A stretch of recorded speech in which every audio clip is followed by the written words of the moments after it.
আসসালামু আলাইকুম ভিউয়ার্স। আজকের এই ভিডিওতে আমি আপনাদেরকে দেখাবো কিভাবে জিমেল অ্যাকাউন্টের নাম্বার চেঞ্জ করবেন। তো আমাদের ক্ষেত্রে এমনটাই হয়, আমরা অনেক আগে একটি জিমেল অ্যাকাউন্ট খুলেছি, তবে কোন ফোন নাম্বার দিয়ে খুলেছি সেটা আমরা ভুলে যাই।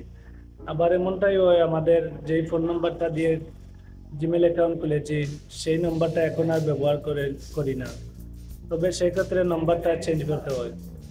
তো আজকের এই ভিডিওতে আমি দেখাবো কিভাবে আপনারা নাম্বারটা চেঞ্জ করবেন। তো বন্ধুরা, প্রথমে প্রবেশ করতে হবে ফোনে থাকা জিমেলে। তো আমি জিমেলে প্রবেশ করলাম, করার পরে ঠিক এরকম একটি ইন্টারফেস চলে আসবে।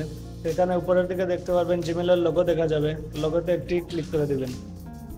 লোগোতে ক্লিক করে দেওয়ার পরে ঠিক এরকম একটি ইন্টারফেস চলে আসবে। তো এখানে দেখতে পারবেন গুগল অ্যাকাউন্ট, গুগল অ্যাকাউন্টে ক্লিক করে দিবেন। দেওয়ার পরে ঠিক এরকম একটি ইন্টারফেস চলে আসবে। তো এখানে দেখতে পারবেন অনেকগুলো অপশন আছে। তো এখানে পার্সোনাল ইনফোতে ক্লিক করে দিবেন। দেওয়ার পরে ঠিক এরকম একটি ইন্টারভিউ চলে আসবে। তো স্ক্রল করে একটু নিচের দিকে যাবেন, গেলে এখানে দেখতে পারবেন ফোন নম্বর। তো ফোনে ক্লিক করে দিবেন। তো আমি এখানে ক্লিক করে দিলাম। দেওয়ার পরে একটু লোড নেবে। লোড নেওয়ার পরে ঠিক এরকম আবার একটি ইন্টারফেস ওপেন হবে। তো এখানে আবার নাম্বারের উপরে ক্লিক করে দিবেন।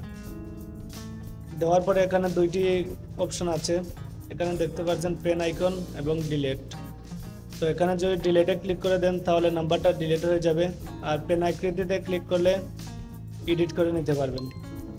তো আমি ক্লিক করলাম পেন আকৃতিতে, এখান থেকে আমি নাম্বারটা এডিট করে চেঞ্জ করে নেব।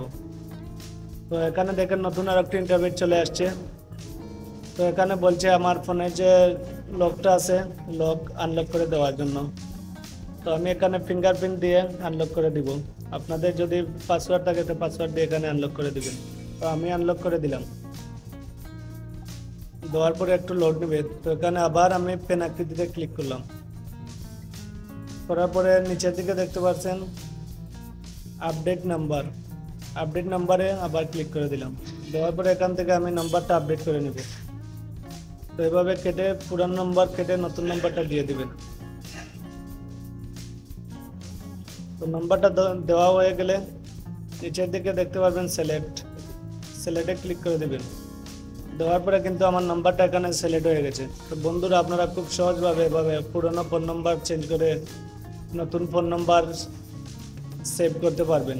তো আজকের ভিডিওটা বন্ধুরা এই পর্যন্ত। যদি ভিডিও ভালো লাগে থাকে তাহলে আমার চ্যানেলটাকে সাবস্ক্রাইব করে রাখবেন এবং একটি লাইক দিয়ে যাবেন।